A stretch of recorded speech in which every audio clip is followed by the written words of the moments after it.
Вчерашниот ветер буквално ја соголи административната зграда на МЕПСО. Голем дел од фасадата се најде на земја. При тоа, откорнатите парчиња стиропор оштетија неколку службени возила, откорнати се и десетина клима уреди. Налетот на ветрот во само неколку часа покажа колку небезбеден може да биде проектот Скопје 2014 и за животот на луѓето. Нашите екипи се цела ноќ на објектот, собираме информации каде се е оштетена фасадата, можете да видите дека има делови кои без ветер секој момент може да се урнат, правиме увид и на штетите кои евентуално настанале на покривот од зградата. Целиот овој простор, зафатен од рушевините, го обезбедивме, а полицијата направи записник.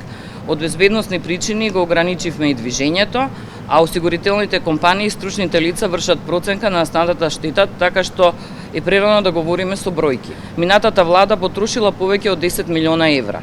Барокната фасада беше состојба со која се соочи новото раководство и во чие поставување немаше никаква улога.